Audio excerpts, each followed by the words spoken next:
اعوذ باللہ السمیع العلیم من الشیطان اللعین الرجیم بسم اللہ الرحمن الرحیم الحمد للہ الاول بلا اول کان قبلہ والآخر بلا آخر یکون بعدہ الذي قصرت عن رؤيته أبصار الناظرين وعجزت عن نعته أوهام الواصفين ثم الصلاة والسلام على أشرف الأنبياء والمرسلين وخاتم النبيين سيدنا ونبينا ومولانا ومولى الثقلين جد الحسن والحسين أبي القاسم محمد اللهم صل على محمد وآل محمد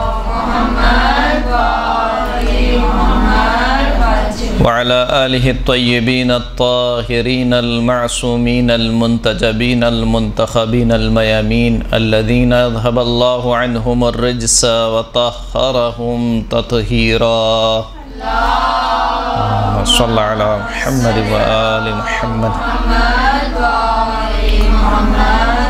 واللعنة الدائمة على أعدائهم من يوم ظلمهم إلى قيام يوم الدين أما بعد فقد قال رسول الله صلى الله عليه وآله وسلم إن الله جعل لأخي علي بن أبي طالب فضائل لا تحصى كثرة فمن قرأ فضيلة من فضائله مقرا بها غفر الله ما تقدم من ذنبه وما تأخر ثم قال النظر إلى وجه علي عبادة وذكره عبادة ولا يقبل الله إيمان عبد إلا بولايته والبراءة من أعدائه صلاة پڑھیں محمد وآل محمد اللهم صل على محمد وآل محمد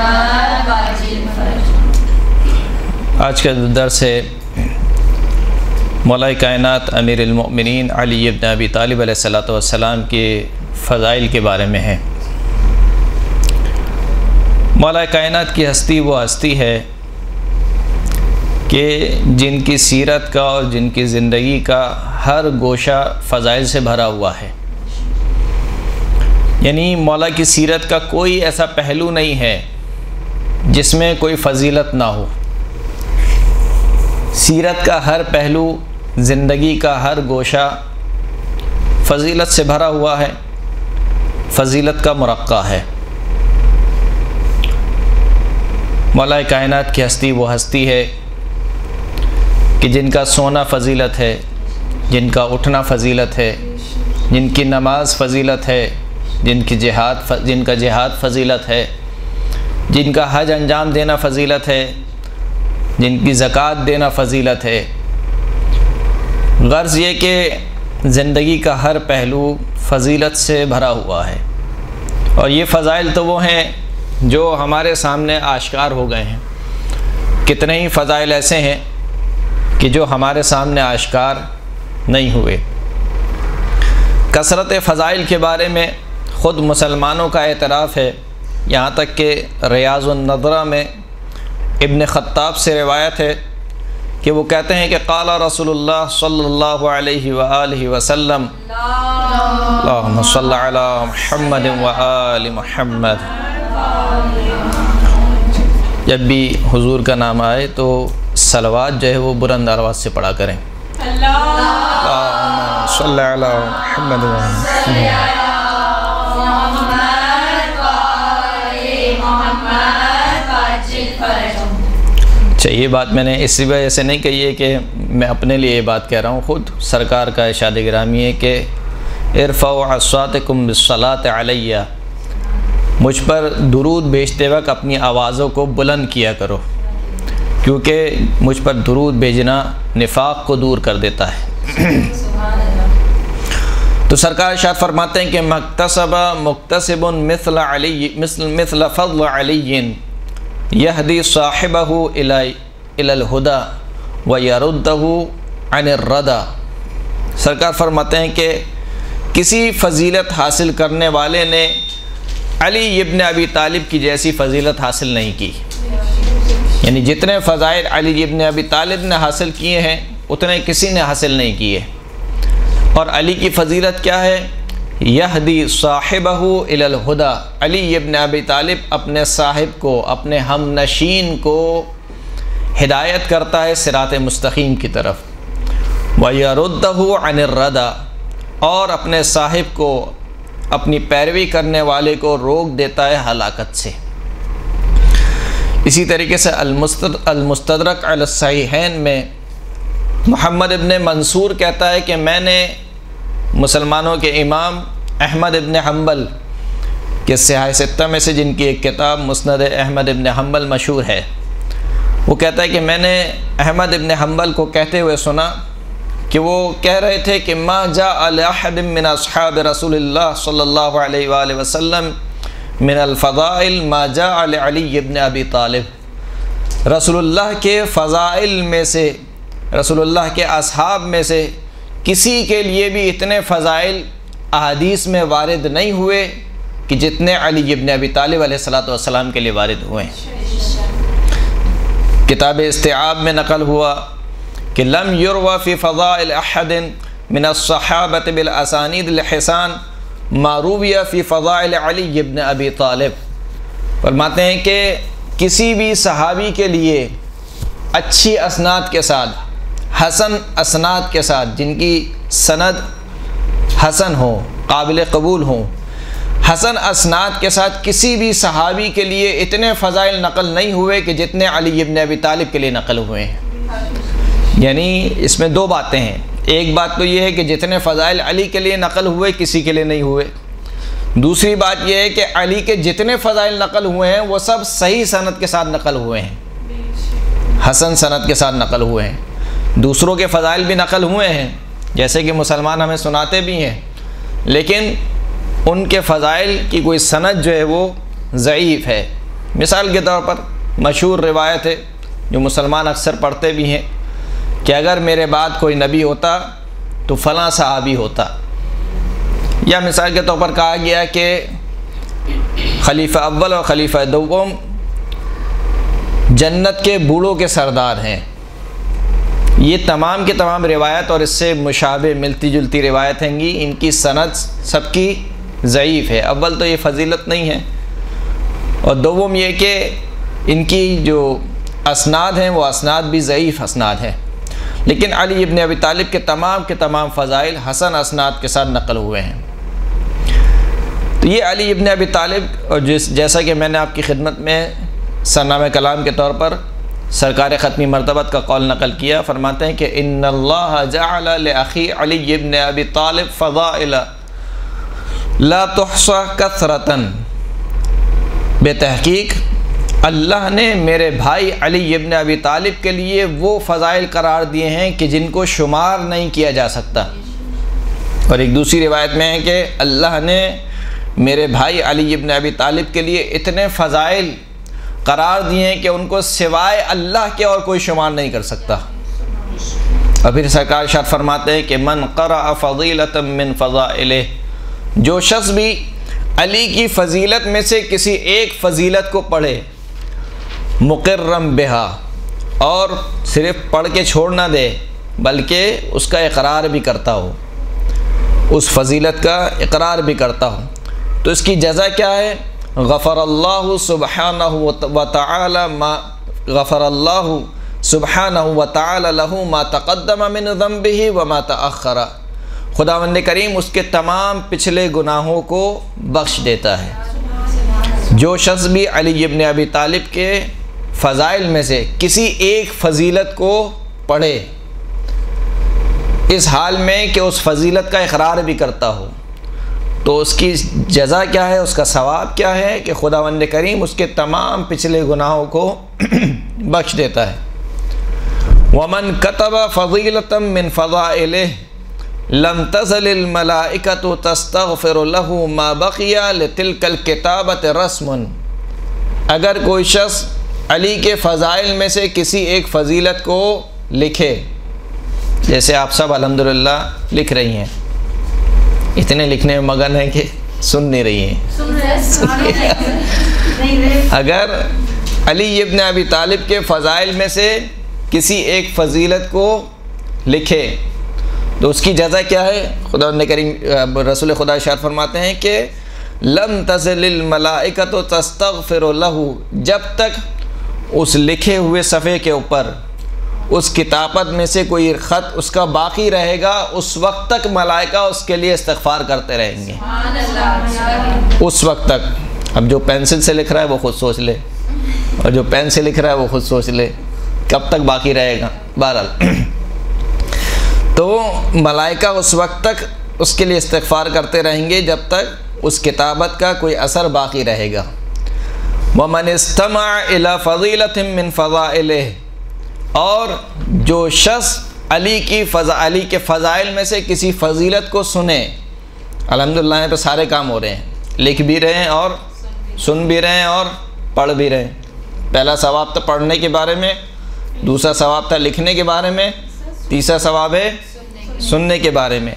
اگر علی کے فضائل میں سے کسی فضیلت کو سنے، غفر اللہ لہ الذنوب التی اکتسبہا بالسمع، خداوند کریم اس کے وہ گناہ معاف کر دیتا ہے جو اس نے کانوں سے کمائے ہیں۔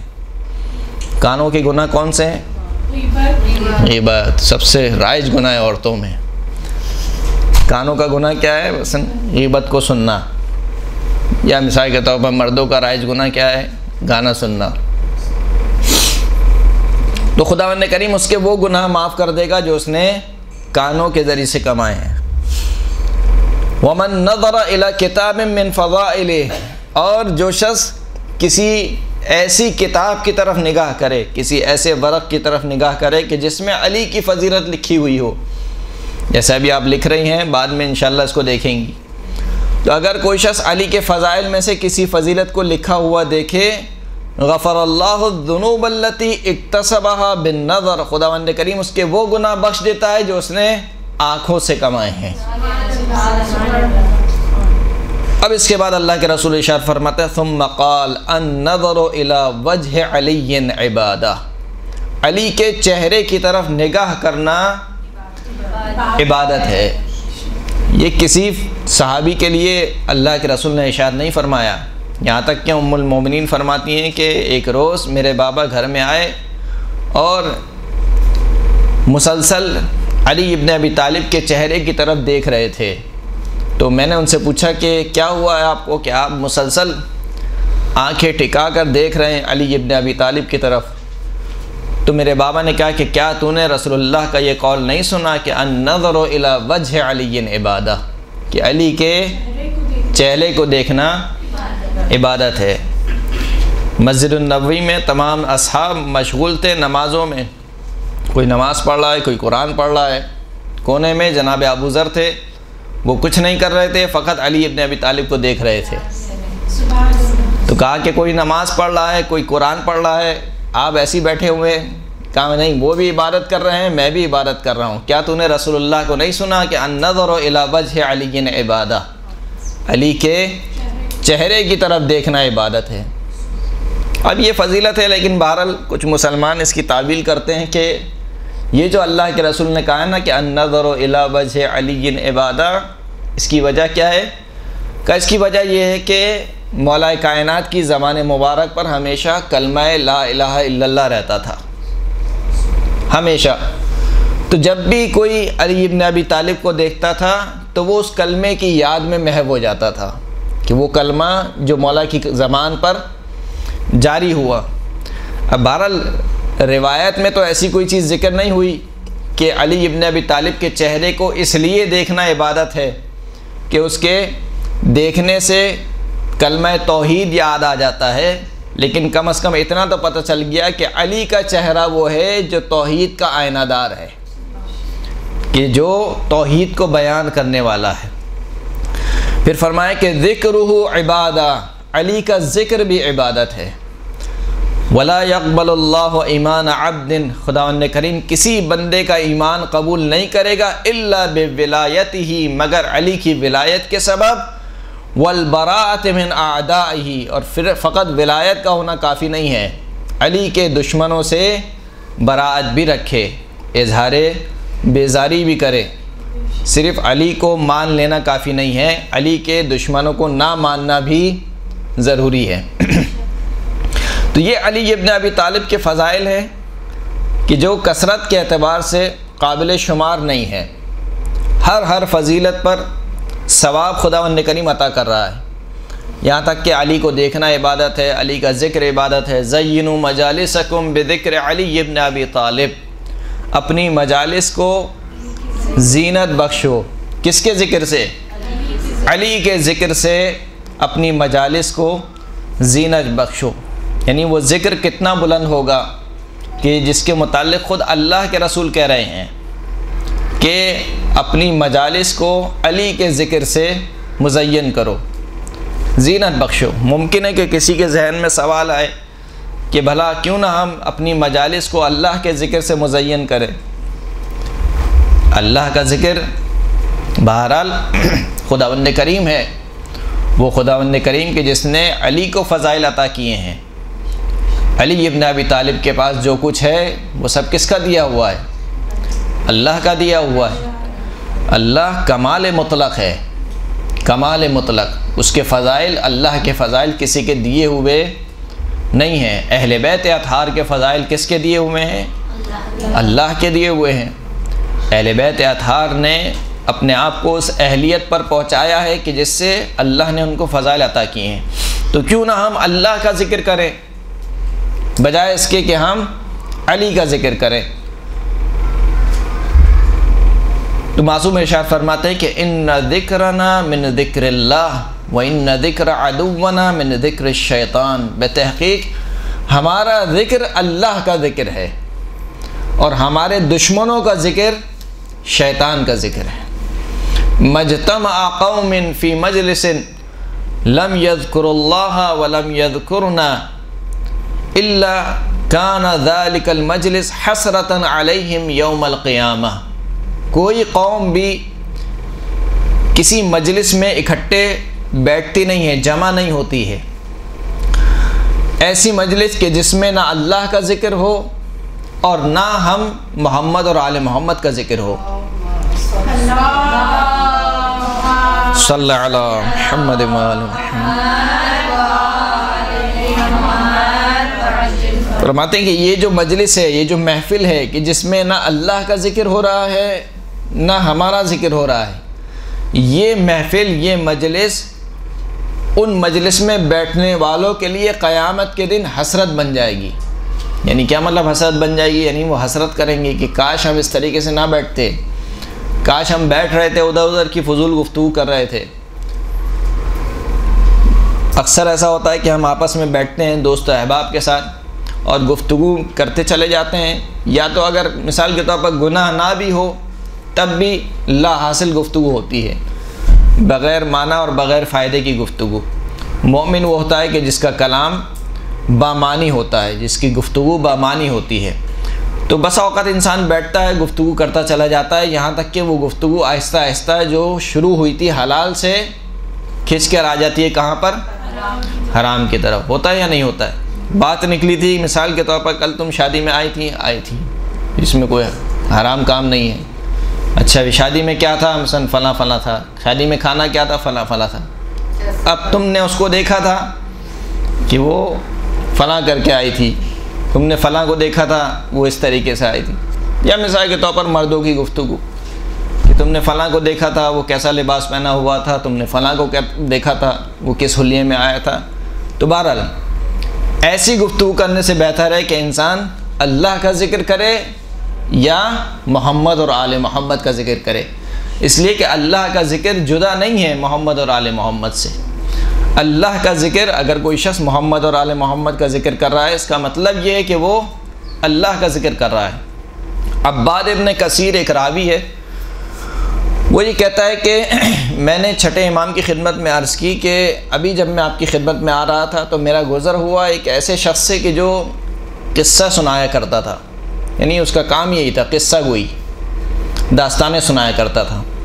کہا میرا گزر ہو رہا تھا ایک قصہ سنانے والے کے پاس سے، اور وہ یہ کہہ رہا تھا کہ ذالک المجلس الذی لا یشقی بہ جلیس. یہ جو میری محفل ہے جس میں میں داستانیں سنا رہا ہوں، یہ وہ محفل ہے کہ جس میں بیٹھنے والا کبھی بدبخت نہیں ہوتا.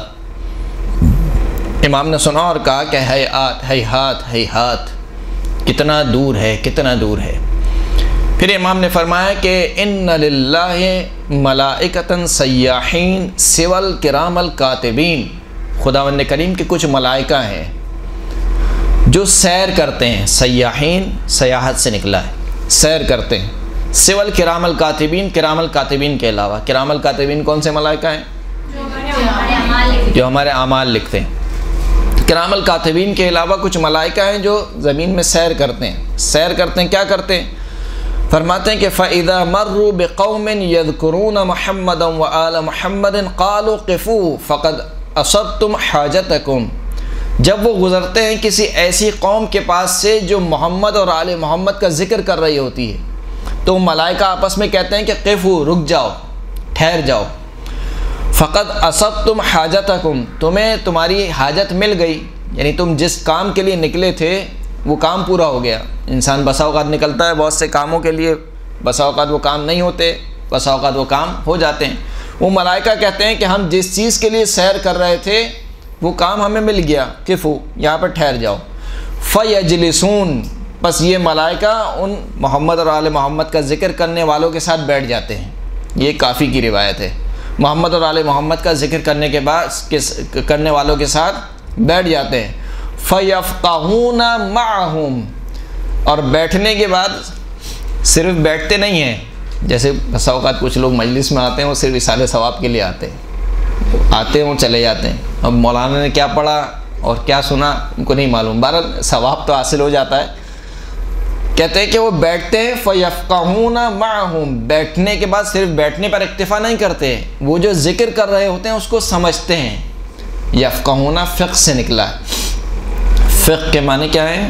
ایک ہے علم یعنی جان لینا، اور ایک ہے فقہ یعنی سمجھنا، مسئلے کو سمجھنا۔ تو کہا کہ وہ محمد اور آل محمد کا ذکر کرنے والوں کے ساتھ بیٹھ جاتے ہیں اور وہ جو ذکر کر رہے ہوتے ہیں اس کو سمجھتے بھی ہیں۔ فَإِذَا قَامُوا عَادُوا مَرْضَاهُمْ، اور جب وہ لوگ جدا ہو جاتے ہیں یعنی مجلس برخاست ہو جاتی ہے، لوگ اپنے اپنے گھر چلے جاتے ہیں، اگر ان میں سے کوئی مریض ہو جائے تو کیا ہوتا ہے؟ عَادُوا مَرْضَاهُمْ، تو وہ اس مریض کی عیادت کے لیے جاتے ہیں۔ یہ ملائکہ اس مریض کی عیادت کے لیے جاتے ہیں۔ وَشَهِدُوا جَنَائِزَهُمْ، اگر خدا نخواستہ ان میں سے کوئی فوت ہو جائے، دنیا سے چلا جائے، یہ ملائکہ اس کے جنازے پر حاضر ہوتے ہیں۔ فَذَلِكَ الْمَجْلِسِ الَّذِي لَا يَشْقَى بِهِ جَلِيسٌ، بے تحقیق یہ وہ مجلس ہے، چھٹے امام فرمانے، یہ وہ مجلس ہے کہ جس میں بیٹھنے والا کبھی بھی بدبخت نہیں ہوتا۔ یعنی محمد اور آل محمد کا ذکر وہ ہے، چاہے فضائل کے اعتبار سے ہو، چاہے اخلاقیات کے حوالے سے ہو، اگر جس مجلس میں محمد اور آل محمد کا ذکر ہو رہا ہے وہ مجلس ایسی ہے کہ جس میں بیٹھنے والا کبھی بھی بدبخت نہیں ہوگا۔ صلوات پڑھیں محمد و آل محمد پر۔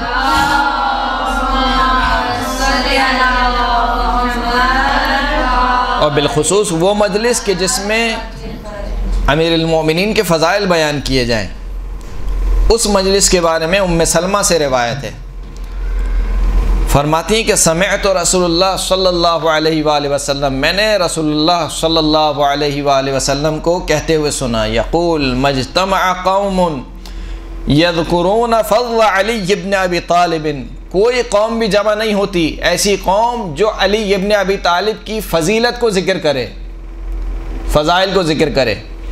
آج کل تھوڑا سا یہ بھی چل گیا ہے کہ یہ مولانا تو فقط فضائل ہی پڑھتے ہیں، یا اس مجلس میں تو فقط فضائل ہی بیان ہوتے ہیں۔ تو افراط و تفریط نہیں ہونی چاہیے، فضائل بھی بیان ہونے چاہیے، اخلاقیات بھی بیان ہونی چاہیے، جو معاشرے کی ضرورت ہے وہ بھی بیان ہونے چاہیے، لیکن اس کا یہ مطلب نہیں ہے کہ اگر فضائل بیان ہو رہے ہیں تو وہ مجلس نہیں ہے، بلکہ اصل تو مجلس ہی وہی ہے، زینوا مجالسکم بذکر علی ابن ابی طالب۔ تو کہا کہ کوئی قوم بھی جمع نہیں ہوتی جو علی ابن ابی طالب کی فضیلت کو جمع کرے، ذکر کرے، الا حبطت علیہم ملائکۃ السماء، مگر یہ کہ اس محفل میں آسمان کے ملائکہ اتر کے آتے ہیں۔ جس محفل میں کیا ہو رہا ہے؟ علی کی فضیلت بیان ہو رہی ہے۔ ابھی ہم کیا کر رہے ہیں؟ مولا کائنات کی فضیلت بیان کر رہے ہیں۔ جب فضیلت بیان ہوتی ہے تو اس محفل میں ملائکہ نازل ہوتے ہیں، حتی تحف بہم، یہاں تک کہ وہ ملائکہ ان مجلس میں بیٹھنے والے تمام افراد کو اپنے گھیرے میں لے لیتے ہیں۔ فَإِذَا صَلَّ عَلَى مُحَمَّدٍ فَإِذَا تَفَرَّقُوا عُرِجَتِ الْمَلَائِكَةُ إِلَى السَّمَاءِ، جب وہ مجلس برخاست ہوتی ہے اور لوگ اپنے اپنے گھروں کو چلے جاتے ہیں تو یہ جو ملائکہ جو آسمان سے اترے ہوتے ہیں یہ دوبارہ آسمان کی طرف پلٹ جاتے ہیں۔ فَيَقُولُ لَهُمُ الْمَلَائِكَةُ، بس ملائکہ ان سے کہتے ہیں اِنَّا نَشُمُّ مِنْ رَائِحَتِكُمْ مَا لَا نَشُمُّهُ مِنَ الْمَلَائِكَةِ، جب یہ آسمان پر واپس لوٹ کے جاتے ہیں تو کچھ ملائکہ سے ملاقات کرتے ہیں، تو وہ جو ملائکہ ان سے ملاقات کرتے ہیں وہ کہتے ہیں کہ ہمیں تمہارے پاس سے ایسی خوشبو آ رہی ہے جو ہمیں دوسرے ملائکہ کے پاس سے نہیں آ رہی۔ تو یہ ملائکہ کہتے ہیں جو نیچے سے زمین سے آسمان کی جانب گئے ہیں، کہتے ہیں کہ فَيَقُولُونَ كُنَّ عِنْدَ قَوْمٍ يَذْكُرُونَ مُحَمَّدًا وَأَهْلَ بَيْتِهِ، ہم ایسی قوم کے پاس تھے کہ جو محمد اور اہل بیت محمد علیہ السلام کا ذکر کر رہی تھی۔ فَعَلَقَ عَلَيْنَا مِنْ رِيحِهِمْ، پس ان کی خوشبو ہم سے مس ہو گئی۔ فَتَعَطَّرْنَا، پس ہم ان کی خوشبو سے معطر ہو گئے۔ فَيَقُولُونَ، تو وہ ملائکہ کہتے ہیں کہ اِحْبِطُوا بِنَا إِلَيْهِمْ، ہمیں بھی ان کی طرف لے چلو، یعنی جس مجلس سے ابھی تم اٹھ کے آ رہے ہو ہمیں بھی اس محفل میں لے چلو۔ تو یہ ملائکہ جواب دیتے ہیں فَيَقُولُونَ تَفَرَّقُوا، وہ مجلس تو برخاست ہو گئی، سب اپنے اپنے گھروں کو چلے گئے۔ تو پھر ملائکہ کہتے ہیں کہ اِحْبِطُوا بِنَا حَتَّى تَعَطَّرَ بِذَلِكَ الْمَكَانِ حَتَّى نَتَعَطَّرَ بِذَلِكَ الْمَكَانِ، یہ ملائکہ کہتے ہیں کہ اگر وہ لوگ اپنے گھروں کو چلے بھی گئے ہیں پھر بھی ہمیں اس جگہ پر لے چلو کہ جہاں پر علی کے فضائل ذکر ہو رہے تھے، کہ ہم اس جگہ سے اپنے آپ کو معطر کر لیں گے۔ صلوات پڑھیں محمد و آل محمد۔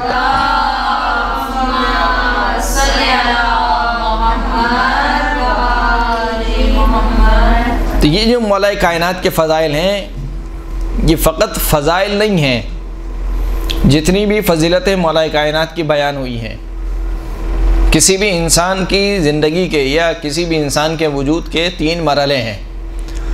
پہلا مرحلہ ہے اس کی ولادت سے پہلے کا مرحلہ، یعنی عالم ارواح کا، جب ہماری روح کہاں پر تھی؟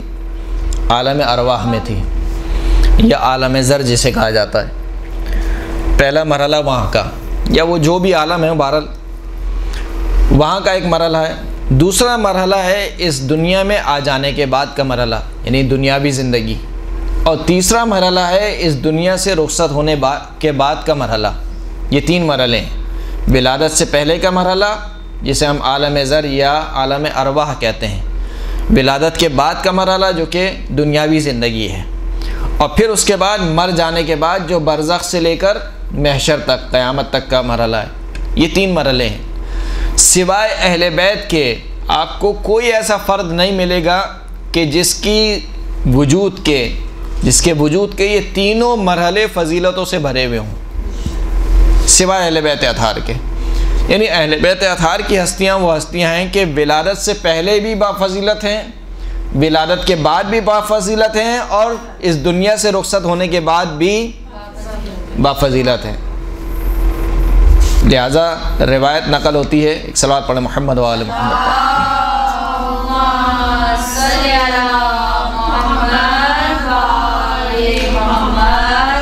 اب مولا کائنات کی زندگی کا جو ولادت سے پہلے کا مرحلہ ہے، یعنی اس عالم کا مرحلہ جو جب ابھی دنیا نہیں بنی تھی، جب ابھی یہ ہستیاں دنیا میں نہیں آئی تھی۔ انس ابن مالک سے روایت ہے کہ وہ کہتے ہیں کہ ایک روز رسول اللہ نے ہمارے ساتھ نماز فجر ادا کی اور اس کے بعد اپنا رخ انور ہماری طرف کیا، تو میں نے اللہ کے رسول سے کہا کہ قرآن مجید کی ایک آیت ہے، اس کی تفسیر بیان فرما دیجئے۔ کہ وہ آیت کون سی ہے؟ اولئک مع الذین انعم اللہ علیہم من النبیین والصدیقین والشہداء والصالحین وحسن اولئک رفیقا، کہ جو شخص بھی اللہ کی اطاعت کرے، اللہ کے رسول کی اطاعت کرے، من یطع اللہ والرسول، جو اللہ کے رسول کی اطاعت کرے اس کی جزا کیا ہوگی؟ اولئک مع الذین انعم اللہ علیہم، وہ ایسے افراد کے ساتھ ہوگا کہ جن پر اللہ نے اپنا انعام کیا، اللہ نے جن کو اپنی نعمتیں نازل کی۔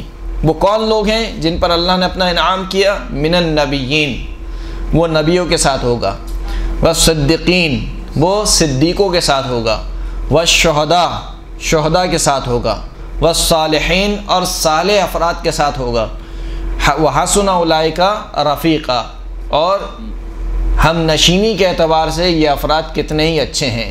یعنی اگر کسی کی ہم نشینی اختیار کی جائے تو وہ یا نبی ہو یا صدیق ہو یا شہید ہو یا صالح بندہ ہو، ان کی ہم نشینی کتنی اچھی ہم نشینی ہے۔ کہا کہ یا رسول اللہ اس آیت کی تفسیر فرما دیجئے۔ تو اللہ کے رسول نے کہا کہ نبیون سے مراد میں ہوں، صدیقون سے مراد میرا بھائی علی ابن ابی طالب ہے، شہداء سے مراد میرے چچا جناب حمزہ ہیں، صالحون سے مراد میری بیٹی فاطمہ الزہرا سلام اللہ علیہا اور ان کے دونوں بیٹے امام حسن علیہ السلام اور امام حسین علیہ السلام۔ صلی اللہ علیہ محمد وآلہ اب جب اتنا سنا تو اس محفل میں رسول اللہ کے چچا بھی موجود تھے، جناب عباس۔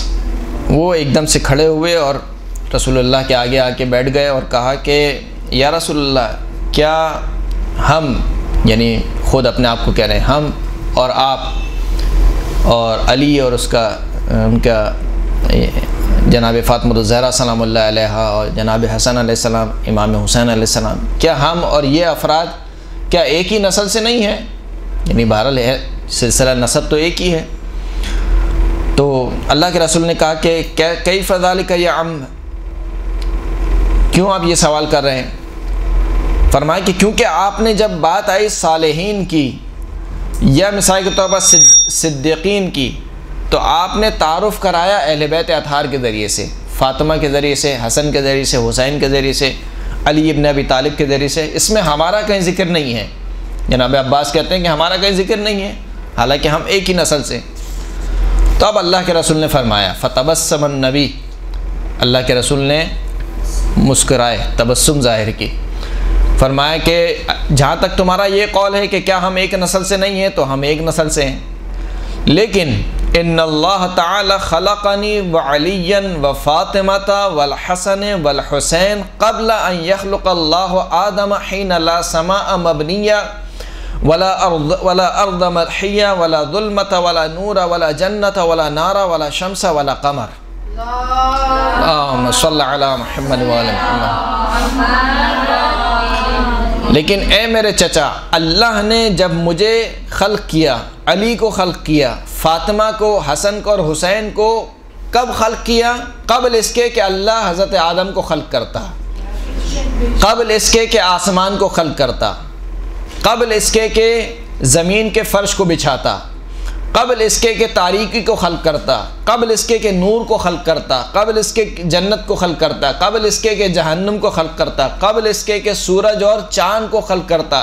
ان تمام خلقت سے پہلے اللہ نے ہماری خلقت کو رکھا۔ کس کی خلقت کو؟ محمد اور آل محمد کی خلقت۔ فقال عباس، جناب عباس نے کہا کیف کان بدء خلقکم یا رسول اللہ، آپ کی خلقت کیسے ہوئی، ابتدا کیسے ہوئی؟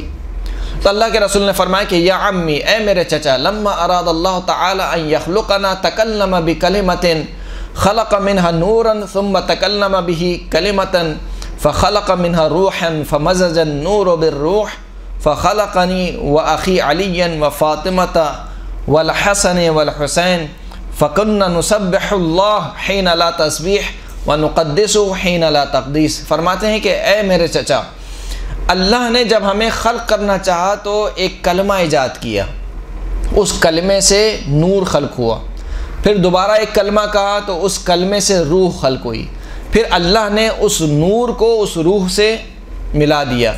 جب وہ نور اس روح سے مل گیا تو پھر اس کے بعد اللہ نے اس ملے جلے مادے سے، کس ملے جلے مادے سے؟ نور اور روح کے ملے جلے مادے سے اللہ نے خلق کیا کس کو؟ اللہ نے خلق کیا مجھ کو، میرے بھائی فاطمہ کو اور حسن کو اور حسین کو اور جب اللہ نے ہم پنجتن پاک کو خلق کر دیا تو کننا نسبح اللہ حین لا تسبیح، ہم نے اس وقت اللہ کی تسبیح کی جب کوئی تسبیح نہیں تھی۔ یعنی کیا مطلب؟ یعنی ہم نے فرشتوں کو دیکھ کر اللہ کی تسبیح نہیں کی ہے، فرشتوں نے ہمیں دیکھ کر اللہ کی تسبیح کی ہے۔ جب تو کوئی مخلوق ہی نہیں تھی، یعنی ہمارے علاوہ کوئی تھا ہی نہیں، تو ہم نے اس وقت اللہ کی تسبیح کی جب کوئی اللہ کی تسبیح کرنے والا نہیں تھا، اور ہم نے اس وقت اللہ کی تقدیس بیان کی، اس کی قداست کو بیان کیا کہ جب اللہ کی کوئی تقدیس بیان کرنے والا نہیں تھا۔ پھر اس کے بعد اللہ کے رسول شاہ فرماتے ہیں فلما اراد اللہ، یہ روایت میں کس ضمن میں سنا رہا ہوں؟ مولا کائنات کی ولادت سے پہلے، یعنی عالم ارواح میں اس وقت کی فضیلت کو شمار کر رہے ہیں۔ پھر اللہ کے رسول فرماتے ہیں کہ جب اللہ نے چاہا کہ مخلوقات کو خلق کرے تو پھر اللہ نے میرے نور کو شگافتہ کیا، میرے نور سے عرش کے نور کو خلق کیا، اور نور کا عرش میرے نور سے ہے اور میرا نور عرش کے نور سے بہتر ہے۔ پھر اسی طریقے سے اللہ نے میرے نور، میرے بھائی علی ابن ابی طالب کے نور کو شگافتہ کیا، اور پھر علی کے نور سے ملائکہ کے نور کو خلق کیا۔ بس ملائکہ کا نور کس سے ہے؟ علی ابن ابی طالب کے نور سے ہے، اور میرے بھائی علی کا نور افضل ہے کس سے؟ ملائکہ کے نور سے۔ اسی طریقے سے میری بیٹی فاطمہ کے نور کو شگافتہ کیا، اور فاطمہ کے نور سے آسمانوں اور زمین کے نور کو خلق کیا۔ بس آسمان اور زمین کا نور کس سے ہے؟ فاطمہ الزہرا سلام اللہ علیہ کے نور سے۔ اور پھر میرے بیٹے حسن کے نور کو شگافتہ کیا، اور اس سے سورج اور چاند کے نور کو خلق کیا۔ بس سورج اور چاند کا نور کس سے ہے؟ حسن مجتبیٰ علیہ السلام سے۔ پھر میرے بیٹے حسین کا نور شگافتہ کیا، اور حسین کے نور سے جنت اور حور العین کے نور کو خلق کیا۔ بس جنت اور حور العین کا نور کس سے ہے؟ میرے بیٹے حسین کے نور سے۔ پھر روایت کہتی ہے کہ اللہ نے حکم دیا کہ اب تاریکی چھا جائے، یعنی نور کو خلق کرنے کے بعد اللہ نے کہا کہ اب تاریکی چھا جائے۔ بادلوں کی طریقے سے تاریکی چھا گئی۔ جب تمام عالم میں تاریکی چھا گئی، فوجت الملائکۃ بالتسبیح والتقدیس، تو بس ملائکہ نے تسبیح اور تقدیس کو چیخ و پکار کے ذریعے، یعنی ایک ہوتا ہے تسبیح و تقدیس آہستہ آہستہ زبان سے ادا کرنا، ایک ہوتا ہے چلانا، چیخنا۔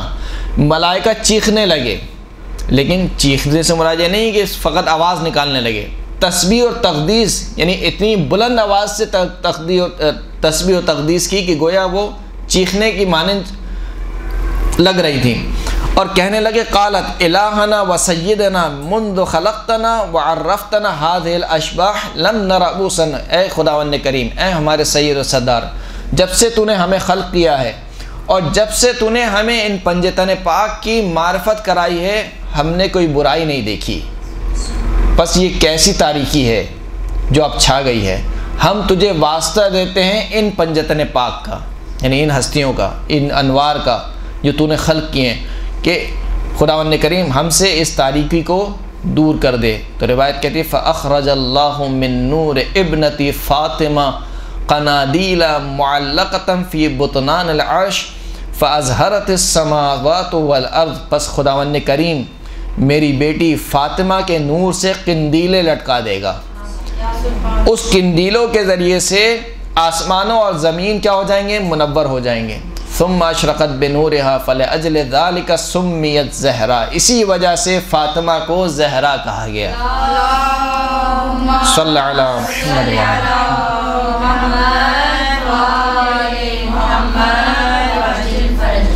بس خداوند کریم نے ملائکہ کی طرف وحی نازل کی کہ ھذا نور اخترعته من نور جلالی لامۃ فاطمہ ابنت حبیبی، یہ جو نور تم اب دیکھ رہے ہو، یہ نور اس کو میں نے خلق کیا ہے اپنی جلالت کے نور سے، اور یہ نور میری کنیز فاطمہ کے لیے ہے، یعنی میری کنیز فاطمہ کا نور ہے۔ کون فاطمہ؟ ابنت حبیبی، میرے حبیب کی بیٹی، وزوجت ولی، میرے ولی کی زوجہ، واخی نبی، اور میرے نبی کے بھائی کی زوجہ، وابی حججی علی عبادی، اور میرے بندگان پر جو حجت خدا ہیں ان کے باپ کی، یعنی ان کے والد گرامی کی زوجہ، اشہدکم ملائکتی انی قد جعلت ثواب تسبیحکم و تقدیسکم لہذا المرأۃ و شیعتها، میں تم ملائکہ کو گواہ بناتا ہوں کہ میں نے تمہاری تسبیح اور تمہاری تقدیس کا ثواب کس کے لیے قرار دیا ہے؟ میری اپنی اس کنیز فاطمہ کے لیے قرار دیا ہے، و شیعتها، اور فاطمہ کے شیعوں کے لیے قرار دیا ہے۔ صلی اللہ علیہ محمد وآل محمد۔ تو یہ مولا کائنات کی، یعنی اگرچہ کہ پنجرۃ پاک کا اس میں ذکر ہے، اس میں مولا کائنات بھی شامل ہے۔ تو مولا کائنات کا جو وہ حصہ جو ولادت سے پہلے کا حصہ ہے، اور پھر ولادت کا حصہ یعنی اس دنیا میں آ جانے کے بعد جو مولا کائنات کی فضیلت ہے، عموماً ولادت انسان کے اختیار میں نہیں ہوتی ہے، ولادت انسان کے اختیار میں نہیں ہے، اللہ کی مشیت ہے جس کو جہاں پیدا کر دے۔ الحمدللہ اللہ نے ہمیں ایسے گھرانے میں پیدا کیا جو اہل بیت کے ماننے والے ہیں، اہل بیت سے عقیدت رکھتے ہیں۔ شیعہ نے علی ابن ابی طالب کا گھرانے میں خداوند کریم نے ہمیں پیدا کیا، اگر وہ چاہتا تو کہیں اور بھی پیدا کر سکتا تھا۔ یہ وہ نعمت ہے کہ جس نعمت پر جتنا شکر ادا کیا جائے اتنا ہی کم ہے، اور جتنی بڑی نعمت ہوتی ہے امتحان بھی اتنا بڑا ہوتا ہے۔ ہمارا امتیاز یہ ہے، ہماری فضیلت یہ ہے کہ اللہ نے ہمیں علی کے شیعوں میں سے قرار دیا، اور جب ہم جائیں گے تو ہمارا حساب کتاب بھی کیسے ہوگا؟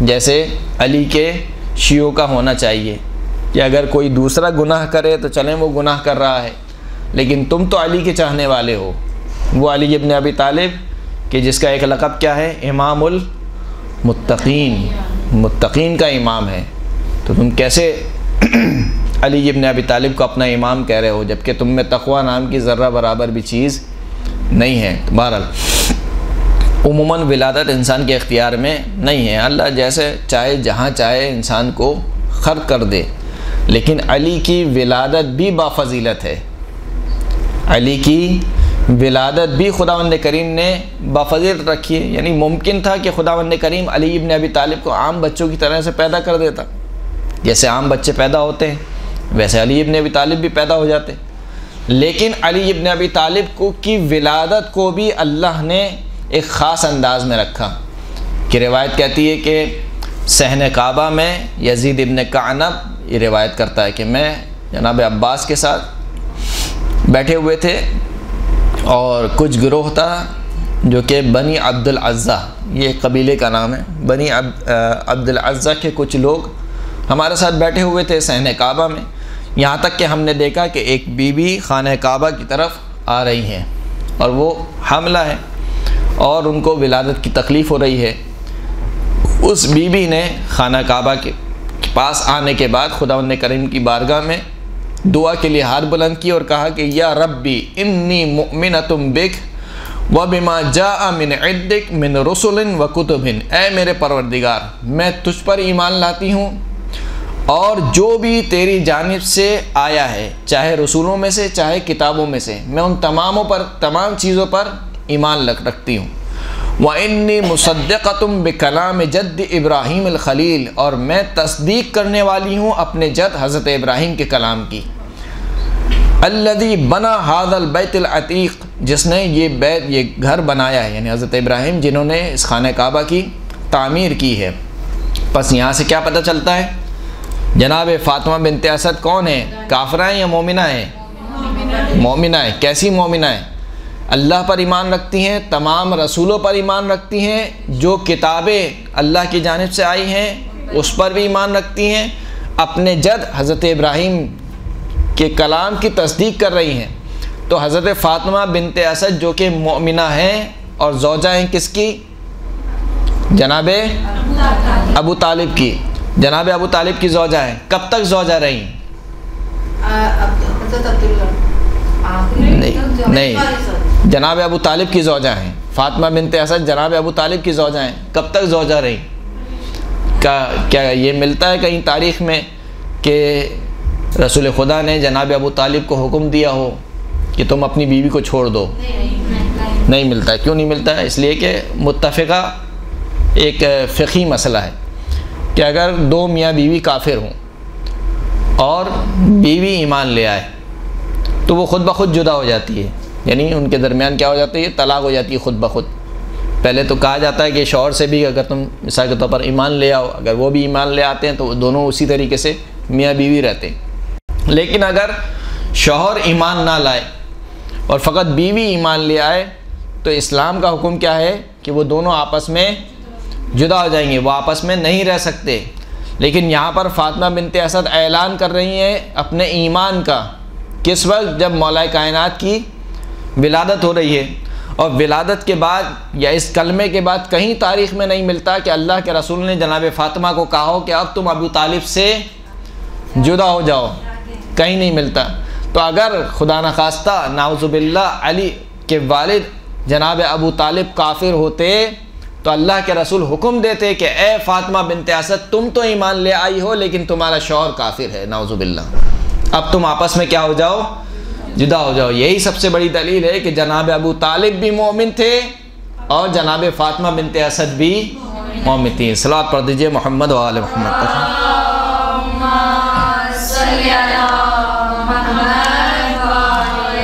یہاں پر اس روایت کو روکتے ہیں، کچھ ٹائم ہو گیا بریک کا، انشاءاللہ اگلے درس میں اسی سے کنٹینیو کریں گے۔ اعوذ باللہ السمیع العلیم من الشیطان اللعین الرجیم، بسم اللہ الرحمن الرحیم، الحمد للہ الاول بالاول کان قبلہ والآخر بالآخر یکون بعدہ، الذي قصرت عن رؤيته أبصار الناظرين وعجزت عن نعته أوهام الواصفين، ثم الصلاة والسلام على أشرف الأنبياء والمرسلين وخاتم النبيين سيدنا ونبينا ومولانا أبي القاسم محمد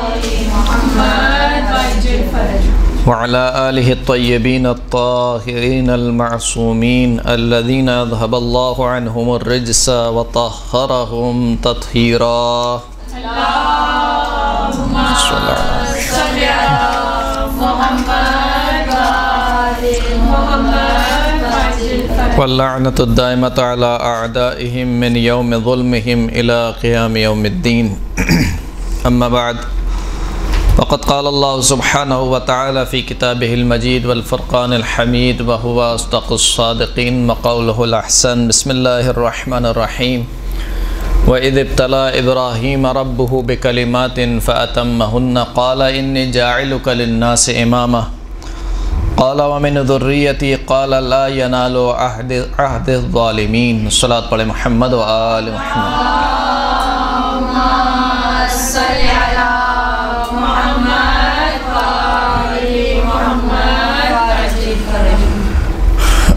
گفتگو ہماری مولا کائنات امیر المؤمنین کے فضائل میں تھی۔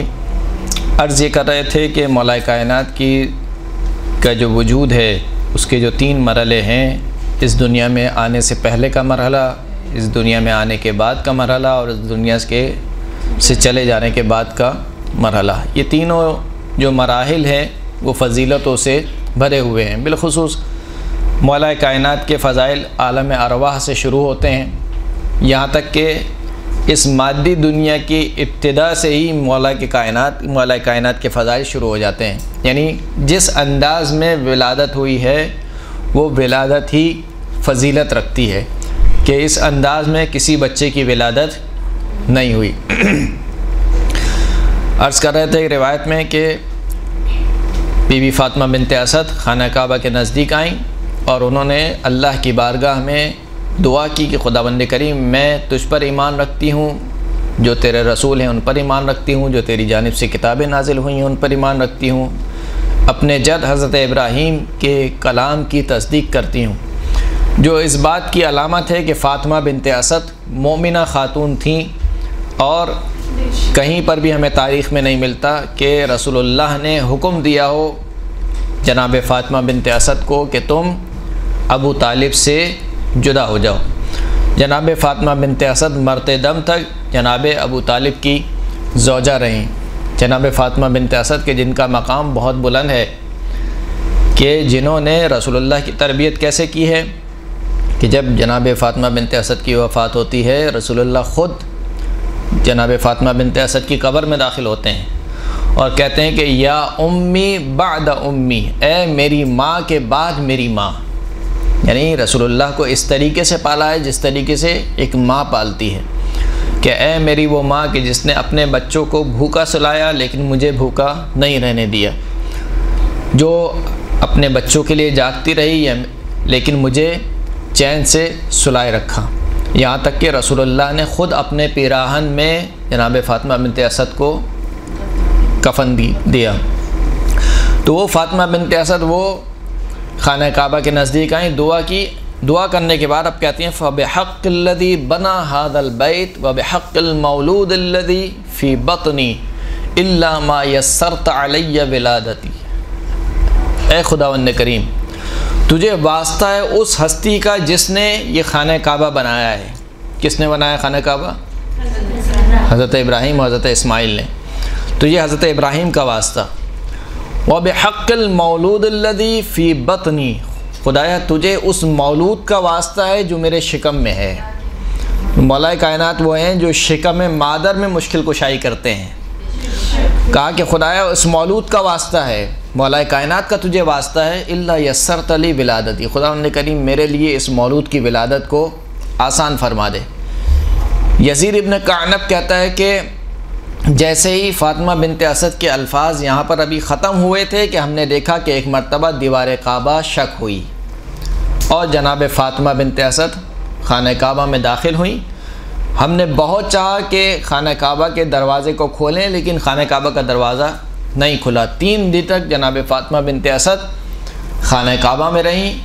3 دن تک مولا کائنات نے اپنی آنکھیں نہیں کھولیں۔ کیوں نہیں کھولیں؟ کیونکہ خانہ کعبہ میں بت رکھے ہوئے تھے۔ اس وقت مولا کائنات نے اپنی آنکھیں کھولیں جب مولا کائنات رسول اللہ صلی اللہ علیہ وآلہ وسلم کے آغوش میں آئے۔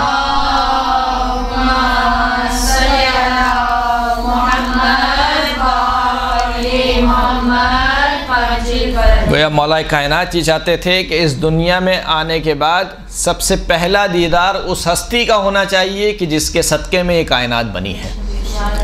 تو رسول اللہ کا دیدار کیا، 3 دن تک خانہ کعبہ میں رہے، تو 3 دن تک کھانا کہاں سے آتا رہا؟ بی بی فاطمہ بنت اسد کے لیے کھانا جنت سے آتا رہا، جنت سے بھی جنت کا آیا ہوا کھانا بی بی فاطمہ تناول فرماتی رہیں۔ پھر اس کے بعد جب جناب فاطمہ بنت اسد باہر نکلتی ہیں خانہ کعبہ سے تو کہتے ہیں کہ انی فضلت علی ما تقدمنی من النساء، مجھے ان تمام عورتوں پر فضیلت حاصل ہے جو مجھ سے پہلے آئی ہیں۔ کیوں؟ لأن آسیۃ ابن مزاحم عبدت اللہ سرا فی موضع لا يحب اللہ ان یعبد فیہ الا اضطرارا، کیونکہ جو آسیہ بنت مزاحم تھی، کون تھی جناب آسیہ بنت مزاحم؟ زوجہ فرعون کی زوجہ نے اللہ کی عبادت تو کی لیکن چھپ کر کی، اور ایسی جگہ پر کی کہ جہاں پر اللہ پسند نہیں کرتا تھا کہ اس کی عبادت کی جائے، مگر یہ کہ مجبوری کے عالم میں۔ وَإِنَّ مریم ابنت عمران حزت النخلۃ اليابسۃ بِیدہا حتی اکلت منہا رطبا جنیا، اور مریم بنت عمران جناب عیسیٰ کی والدہ، انہوں نے کھجور کے خشک تنے کو ہلایا یہاں تک کہ اس پہ خرما یعنی تر کھجوریں اس سے نیچے گری، اور وہی انہی کھجوروں کو جناب مریم نے تناول فرمایا۔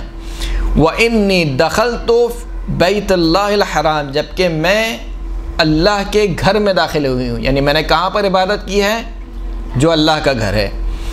وَأَكَلْتُ مِنْ ثِمَارِ الْجَنَّةِ وَأَرْزَاقِهَا، مریم نے اگرچہ کہ مریم کا معجزہ تھا، خشک تنے کو ہلایا اور تر و تازہ کھجوریں گرتی گئیں، یہ جناب مریم کا معجزہ تھا، کرامت تھی، لیکن اس کے باوجود یہ جو غذا تھی یہ کہاں کی غذا تھی؟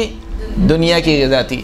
میں نے کہاں کا پھل کھایا ہے؟ من ثمار الجنہ، میں نے جو پھل کھایا ہے وہ جنت کا پھل کھایا ہے۔ وَأَرْزَاقِهَا، پھر فاطمہ بی بی فاطمہ فرماتی ہیں کہ فَلَمَّا أَرَدْتُ أَنْ أَخْرُجَ حَتَفَ بِي حَاتِفٌ، جب میں نے چاہا کہ میں خانہ کعبہ سے باہر نکلوں تو مجھے کسی آواز دینے والے نے آواز دی اور کہا کہ یا فاطمہ، اے فاطمہ، سمیہ علیًا، اے فاطمہ اس بچے کا نام علی رکھو۔ اس بچے کا نام کیا رکھو؟ علی رکھو. کیوں علی رکھو؟ فَهُوَ عَلِيٌّ وَاللَّهُ الْعَلِيُّ الْأَعْلَى، یہ علی ہے اور اللہ علی اعلیٰ ہے. یقول قد شققت اسمہ من اسمی، خدا فرماتا ہے کہ میں نے علی کا نام اپنے نام سے نکالا ہے. علی کا نام اپنے نام سے نکالا ہے، یعنی پنجتن پاک کی ہستیاں وہ ہستیاں ہیں کہ جن کا نام کس کی جانب سے رکھا گیا؟ اللہ کی جانب سے رکھا گیا. اور آپ اور ہم جب بچے کا نام رکھتے ہیں تو کیا سوچ کے رکھتے ہیں؟ باپ پر بیٹے کا حق یہ، یعنی باپ پر اولاد کا حق یہ کہ باپ اس کا اچھا نام رکھے. یہ بچے کے حقوق میں سے اچھا نام رکھے. اچھے نام سے کیا مراد ہے؟ اچھے نام سے مراد یہ نہیں کہ جو بولنے میں اچھا ہو، پکارنے میں اچھا ہو، ایسا نہیں، جس کے معنی اچھے ہوں، اچھا نام رکھے. تو ہم جب اچھا نام رکھتے ہیں کہ تو کیا سوچ کے رکھتے ہیں اچھا نام؟ کیونکہ نام کے اثرات ہوتے ہیں بچے کے کردار کے اوپر. بچے کا اچھا نام، یہ نام اثر کرتا ہے. روایت میں نام جو ہے وہ اثر کرتا ہے بچے کے کردار کے اوپر. اب آپ بچے کا نام رکھتے ہیں صادق، اس امید پر کہ انشاءاللہ بچہ سچا ہوگا، جھوٹ نہیں بولے گا. آپ مثال کے طور پر بچے کا نام رکھتے ہیں امین، کہ بچہ امانت دار ہوگا. یا مثال کے طور پر کوئی بھی اور نام لے لیجئے. آپ بچے کا نام یہ سوچ کر رکھتے ہیں کہ یہ اس کی شخصیت پر اثر انداز ہوگا، اس کے کردار پر اثر انداز ہوگا. لیکن آپ کو یقین تو نہیں ہوتا. کتنے بچے ایسے ہیں کہ جن کا نام صادق ہوتا ہے لیکن وہ جھوٹے نکلتے ہیں. کتنے بچے ایسے ہیں جن کا نام مثال کے طور پر امین ہوتا ہے، وہ خائن نکلتے ہیں. اس کے علاوہ بھی تو بہرحال تو ہم بچے کا نام اس امید پر اچھا رکھتے ہیں کہ اس کا کردار بھی کیا ہو، اچھا ہو انشاءاللہ. لیکن جب نام رکھنے والی ہستی وہ ہو کہ جو بچے کے مستقبل سے بھی واقف ہو، جو بچے کے ماضی سے بھی واقف ہو، جو بچے کے حال سے بھی واقف ہو، وہ جب کسی بچے کا نام علی رکھے تو اس کا کردار کتنا بلند ہوگا. صلی علی محمد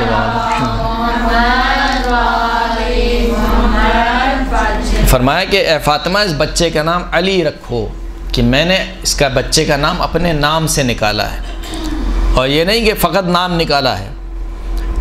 وَأَدَّبْتُهُ بِآدَابِ، میں نے اپنے آداب سے اس بچے کی تربیت کی ہے. وَأَوْقَفْتُهُ عَلَى غَامِضِ عِلْمِ، میں نے اس بچے کو علم کی گہرائیوں تک رسائی دی ہے. یعنی اس کا علم کس سے دیا ہوا ہے؟ اللہ کا دیا ہوا ہے. وَهُوَ الَّذِي يَكْسِرُ الْأَصْنَامَ فِي بَيْتِي، یہی وہ بچہ ہے جو میرے گھر میں رکھے ہوئے بتوں کو توڑے گا. وَهُوَ الَّذِي يُؤَذِّنُ عَلَى ظَهْرِ بَيْتِي، یہی وہ بچہ ہے جو میرے گھر کی پشت پر اذان دے گا. وَيُقَدِّسُنِي وَيُمَجِّدُنِي فَطُوبَى لِمَنْ أَحَبَّهُ، پس خوشخبری ہو اس کے لیے جو اس بچے سے محبت رکھے.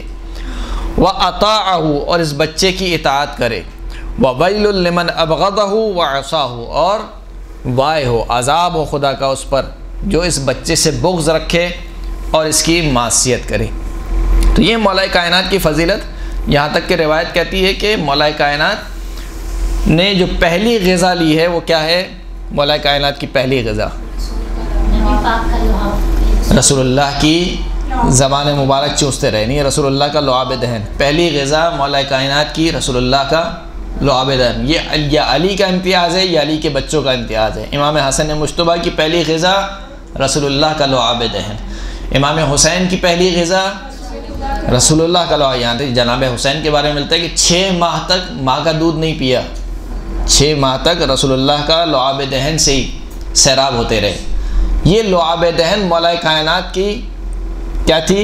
پہلی غذا تھی. اور اس لعاب کی تاثیر کیا تھی؟ اس لعاب دہن کی تاثیر یہ تھی کہ جب مولا کائنات کو ظاہری خلافت ملی تو مولا کائنات مسجد کوفہ کے منبر پر تشریف لے گئے.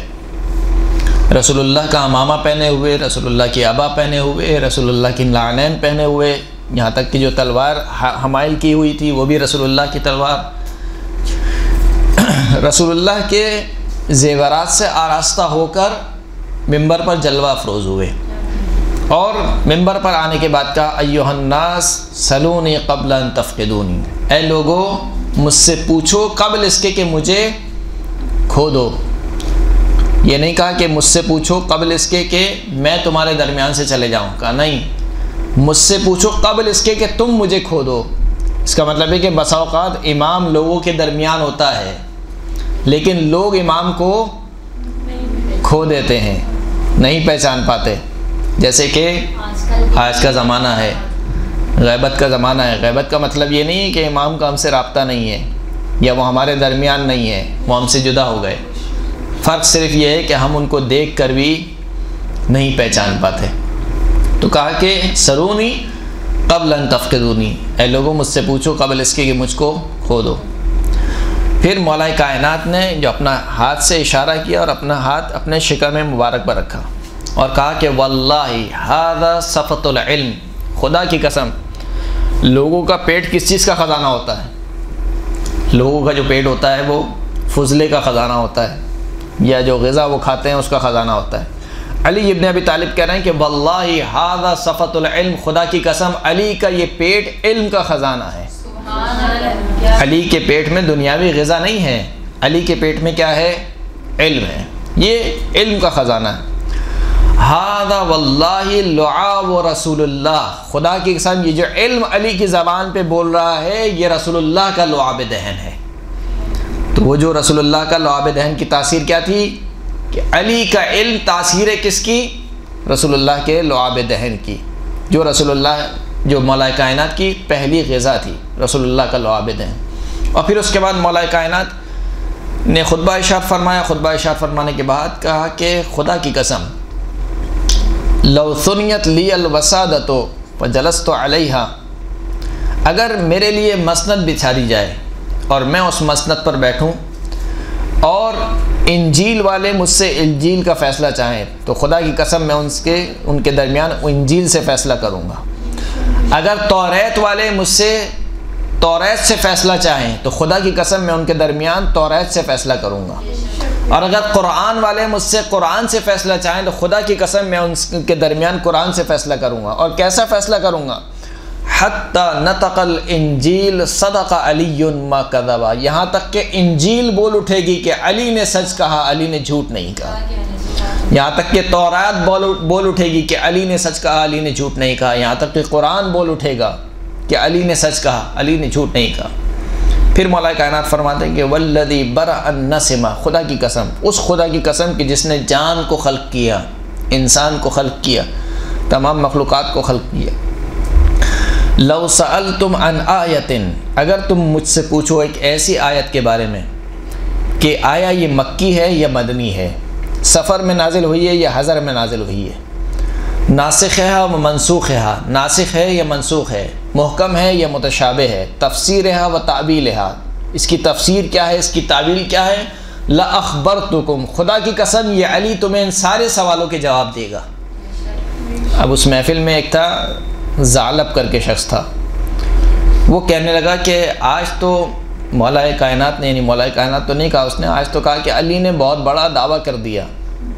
واللہ لأخجلنہ، خدا کی قسم آج علی کو رسوا کر کے رہوں گا، علی کو رسوا کر کے رہوں گا. جس کا نام ہی علی ہے اس کے متعلق کہہ رہا ہے کہ اس کو رسوا کر کے رہوں گا. وہ علی جس کا نام اللہ نے علی رکھا ہے اس کے متعلق کوئی کہے کہ میں اس کو رسوا کر کے رہوں گا تو کتنا بیوقوف ہے. کہا کہ رسوا کر کے رہوں گا. آیا مولا کے پاس اور کہا کہ یا علی کیا آپ نے خدا کو دیکھا ہے؟ تو مولا کائنات نے کہا کہ میں ایسے خدا کی عبادت نہیں کرتا جس کو دیکھا نہ ہو.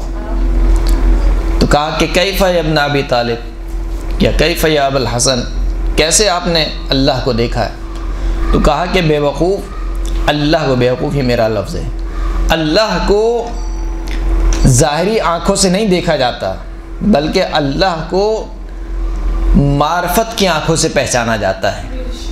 اور علی ابن ابی طالب کی معرفت کیا ہے؟ علی ابن ابی طالب کی معرفت یہ ہے کہ لو کشفت لی الغطا مزددت یقیناً، اگر میرے لیے سارے کے سارے پردے اٹھا دیے جائیں تب بھی میرے یقین میں ذرہ برابر بھی اضافہ نہیں ہوگا. صلوات پڑھیں محمد و آل محمد.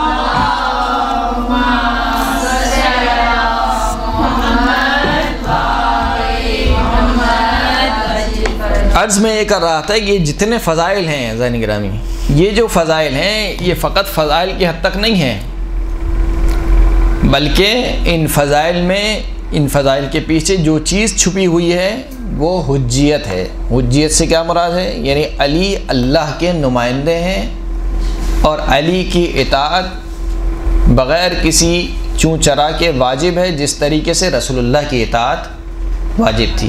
یہ جو لسان فضائل ہے، اس کو اگر اصطلاح میں کہا جائے کہ یہ لسان فضائل نہیں ہے بلکہ لسان حجیت ہے۔ یعنی جب رسول اللہ یہ کہہ رہے ہیں کہ علی مع الحق والحق مع العلی اللہم ادر الحق حیث ما دار، خداوند کریم علی حق کے ساتھ ہے، حق علی کے ساتھ ہے، خدایا حق کو ادھر پھیر دے کہ جہاں پر علی ابن ابی طالب ہو۔ تو یہ فقط فضیلت نہیں ہے کہ آپ کہیں کہ بس یہ ایک فضیلت تھی۔ اس کا مطلب کیا ہے؟ اس کا مطلب ہے کہ علی عین حق ہے، جہاں پر علی ہوگا وہاں پر حق ہوگا۔ ممکن نہیں ہے کہ علی باطل ہو، علی اور باطل نہیں مل سکتے، ممکن نہیں ہے۔ اسی لیے رسول اللہ نے جو دعا کی وہ دعا کیا کی؟ اللہم ادر الحق حیث ما دار، خداوند کریم حق کو ادھر پھیر دے کہ جہاں پر ہوں علی ابن ابی طالب۔ یہ نہیں کہا کہ خدایا علی کو ادھر پھیر دے جہاں پر حق ہو، یہ نہیں کہا، اس لیے کہ قرآن کی آیت ہے۔ قرآن کی آیت میں کیا خداوند کریم ارشاد فرما رہا ہے کہ کفار و مشرکین وہ ہیں جو حق کو باطل سے ملاتے ہیں اور حق کو چھپاتے ہیں۔ تو اس کا مطلب یہ کہ حق چھپ بھی سکتا ہے اور حق باطل سے مل بھی سکتا ہے، لیکن علی ابن ابی طالب وہ ہے نہ چھپ سکتا ہے نہ باطل سے مل سکتا ہے۔ تو اس لیے کہا کہ حق کو ادھر پھیر دیں کہ جہاں پر علی ابن ابی طالب ہوں۔ صلوات پڑھیں محمد و آل محمد۔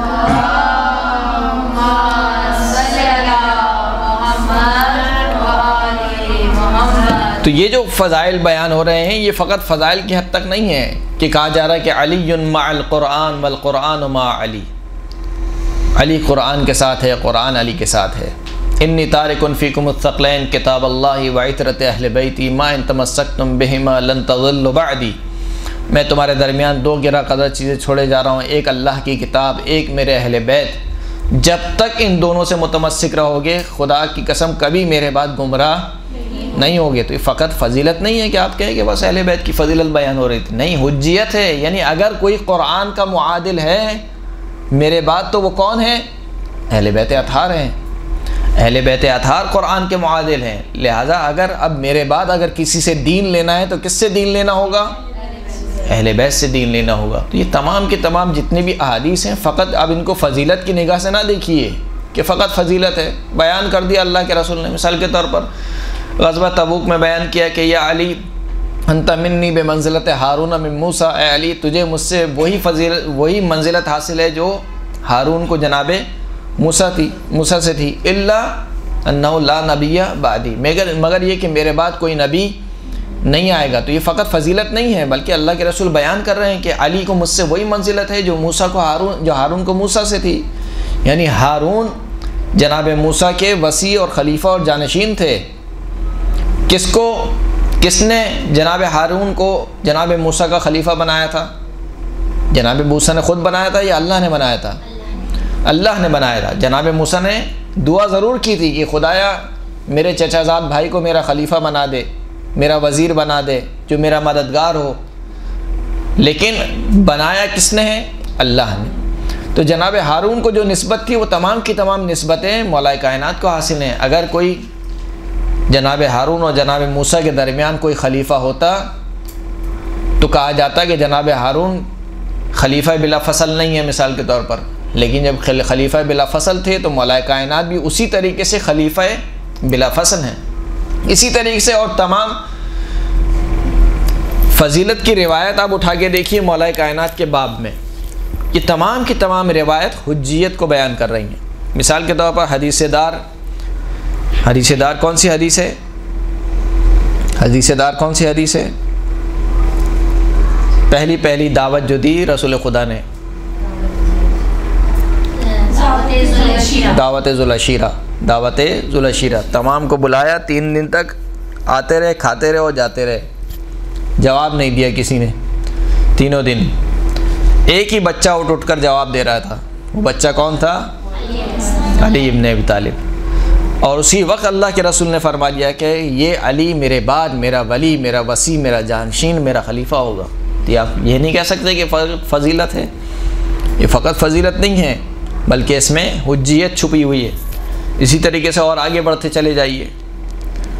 ضربۃ علی یوم الخندق افضل من عبادت الثقلین، علی کی ایک ضربت خندق کے دن ثقلین کی عبادت سے افضل ہے. تو یہ فقط فضیلت نہیں ہے بلکہ اس میں حجیت چھپی ہوئی ہے. اگر آپ سے پوچھا جائے ایک سوال، میں تھوڑا سا جگا دوں آپ لوگ کو، اگر ایک سوال پوچھا جائے آپ لوگوں سے کہ مولا کائنات کی سب سے بڑی فضیلت کیا ہے، تو کیا جواب ہوگا؟ اتنے بڑے فضائل ہیں مولا کے، لیکن ان تمام فضیلتوں میں سے سب سے بڑی فضیلت کیا ہے؟ بیوی زہرا کا شوہر ہونا مثلا، اور رسول خدا کی آنکھوں میں کی آغوش میں آنکھیں کھولنا، اور سب سے بڑی فضیلت جب نبی صلی اللہ علیہ وسلم معراج پر تشریف لے گئے تھے تو مولا علیہ السلام پر موجود تھے اور نبی علیہ السلام کے ساتھ کھانا کھلانے بنایا جاتا تھا. یعنی مولا کے لہجے میں اللہ نے گفتگو کی، کلام کیا. شب معراج یعنی معراج پر اللہ کے لہجے، مولا کائنات کے لہجے میں اللہ نے گفتگو کی. اور سب سے بڑی فضیلت پوچھ رہا ہوں میں، خانہ کعبہ میں بلا تو یہ، اور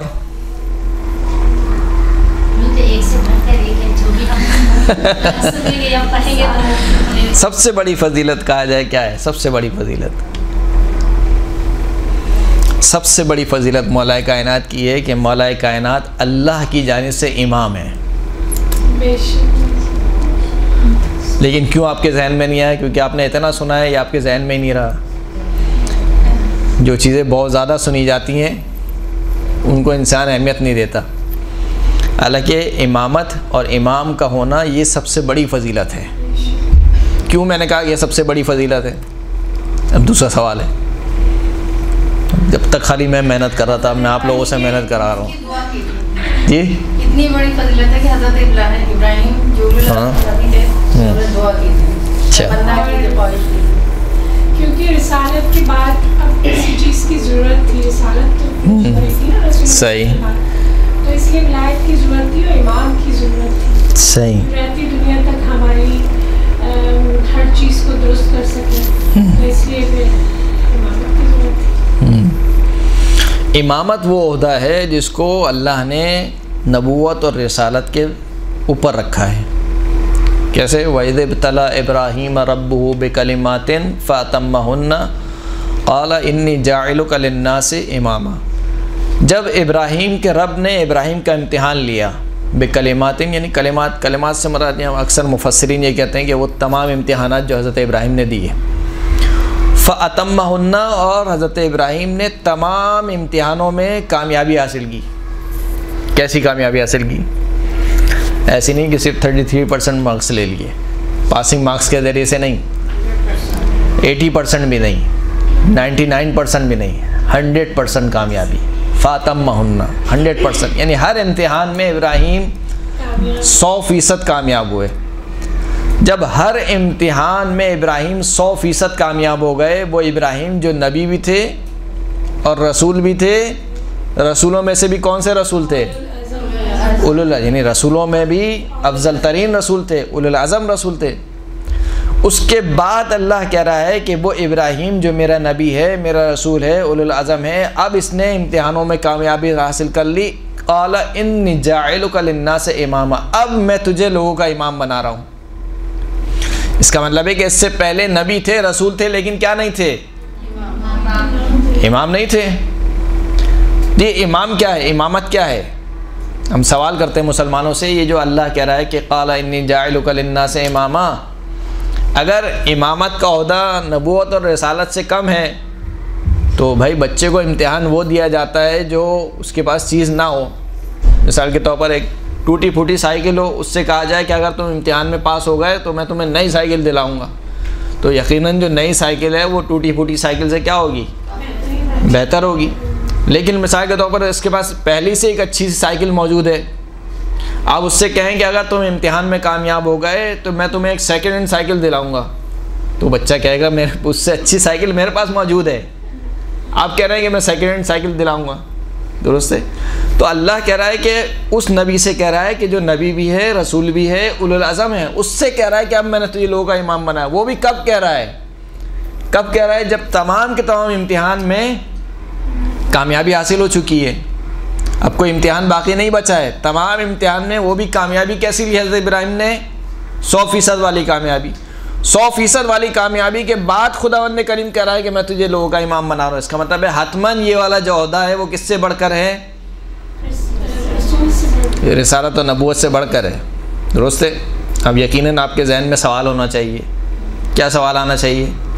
یہ ہمارا عقیدہ یہ ہے کہ رسول خدا سے بڑھ کر کوئی افضل نہیں ہے، تشیع کا مسلم عقیدہ ہے۔ یہ مولا کائنات بھی رسول اللہ کے بعد ہیں، رسول اللہ سے افضل، یعنی کائنات کی سب سے افضل ترین ہستی اگر کوئی ہے خدا کے بعد تو کون ہے؟ رسول خدا صلی اللہ علیہ وآلہ وسلم۔ صلاۃ پڑھو۔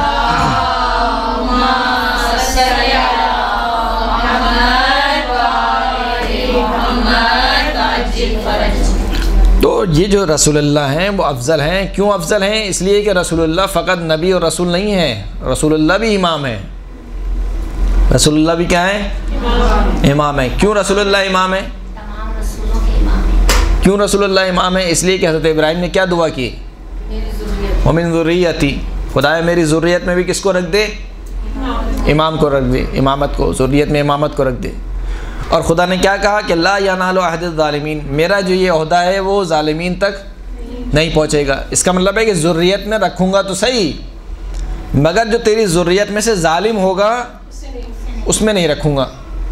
اب حضرت ابراہیم کی ذریت چل رہی ہے، وَمِن ذُرِّيَّتِهِ داؤد و سلیمان و ایوب و یوسف و موسیٰ و ہارون و عیسیٰ و یحییٰ و الیاس و الیسع، یہ سب کے سب نبی حضرت ابراہیم کی ذریت میں سے ہیں یا نہیں ہے؟ وَوَهَبْنَا لَهُ اسحاق و یعقوب، ہم نے ابراہیم کو اسحاق اور یعقوب عطا کیے، خداوند نے کریم کرا ہے۔ وَجَعَلْنَاهُمْ أَئِمَّةً يَهْدُونَ بِأَمْرِنَا، یہ جو اسحاق اور یعقوب ہم نے عطا کیے، جعلناہم أئمة، ہم نے ان کو نبی کے ساتھ ساتھ کیا بنایا؟ امام بھی بنایا۔ یعنی ان کے پاس کتنے عہدے تھے؟ 3 عہدے تھے۔ حضرت ابراہیم کے پاس 3 عہدے تھے، نبی، رسول اور امام۔ اس کے بعد جو حضرت ابراہیم کی ذریت سے جو نبی آ رہے تھے ان کے پاس بھی کتنے تھے؟ 3 عہدے تھے، وہ نبی بھی تھے، وہ رسول بھی تھے۔ اسی طریقے سے حضرت ابراہیم کی ذریت میں سے کون ہے؟ سرکار ختمی مرتبہ حضرت محمد مصطفیٰ صلی اللہ علیہ وآلہ وسلم۔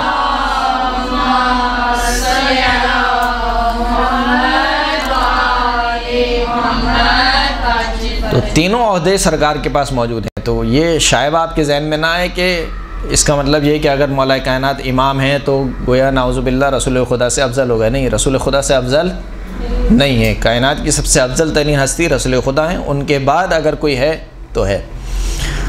تو خدا ان کریم کہہ رہا ہے کہ اے ابراہیم تم نے امتحانوں میں کامیابی حاصل کر لی۔ اب امتحان کون کون سے دیے حضرت ابراہیم نے؟ بڑے سخت امتحان دیے ہیں۔ پہلا حضرت ابراہیم کا امتحان کیا ہے کہ 13 سال کی عمر ہے حضرت ابراہیم کی۔ 13 سال کی عمر کیا ہوتی ہے؟ ایک لڑکا ہوتا ہے 13 سال یا 14 سال کی عمر میں حضرت ابراہیم سے کہا کہ دیکھو تمہارے معاشرے میں ہر طرف بت پھیلے ہوئے ہیں، تمہیں اس بت پرستی کا مقابلہ کرنا ہے، بت شکن نہیں کرنی ہے۔ حضرت ابراہیم کا لقب بت شکن ہے۔ بت پھیلے ہوئے ہیں، یہاں تک کہ حضرت ابراہیم کے گھر میں بت بنتے ہیں۔ ان کے چچا ہیں، جناب تو نہیں کہنا چاہیے، ان کے چچا یعنی آزر، وہ خود بت بناتے ہیں۔ نہ صرف کہ بت بناتے ہیں، حضرت ابراہیم کو کہتے ہیں کہ تم بھی جا کے بیچو۔ اب آپ سوچیے کتنا مشکل کام ہے۔ آج اگر ایک شادی کی محفل میں گانے چل رہے ہوں اور آپ سے کہا جائے کہ ذرا کہیے ان سے جا کے کہ گانے بند کر دیں، تو انسان سوچتا ہے نا، کتنا 10 بار سوچتا ہے کیسے کہوں۔ حالانکہ سب آپ کے ہم عقیدہ ہیں، سب الحمدللہ شیعہ اثناشری ہیں، سب الحمدللہ اہل بیت کے چاہنے والے ہیں، صحیح نا؟ تو حضرت ابراہیم جن کے پورے معاشرے میں بت پرستی پھیلی ہوئی ہے، وہ چچا بت بناتے ہیں، ان سے کہا جا رہا ہے کہ آپ جو ہے وہ اعلان جنگ کیجئے ان کے خلاف، یعنی تبلیغ کیجئے۔ اب حضرت ابراہیم نے تبلیغ کی، بہرحال جناب نے خیر اپنے چچا آزر کو کہنے لگے کہ اذ قال لأبیہ یا ابتی لما تعبد ما لا یسمع ولا یبصر ولا تغنی عنک شیئا، اے میرے بابا، چچا کو بابا کہتے تھے کیونکہ جناب چچا نے پالا تھا، آزر نے پالا تھا جناب ابراہیم کو۔ کہا کہ میرے بابا آپ کیوں ایسوں کی عبادت کرتے ہیں جو نہ کچھ سنتا ہے نہ کچھ دیکھتا ہے اور آپ کو کسی چیز سے بے نیاز نہیں کر سکتا، آپ کی کوئی مدد نہیں کر سکتا۔ حضرت ابراہیم تبلیغ کر رہے ہیں اپنے چچا کو کہ دیکھیے چچا یہ گونگے بہرے ہیں، یہ کچھ نہیں کر سکتے، آپ کو کوئی فائدہ نہیں پہنچا سکتے، نقصان نہیں پہنچا سکتے، میں اللہ کی جانب سے علم لے کر آیا ہوں، میری ہدایت کی، میری اتباع کیجئے، میں آپ کی ہدایت کروں گا۔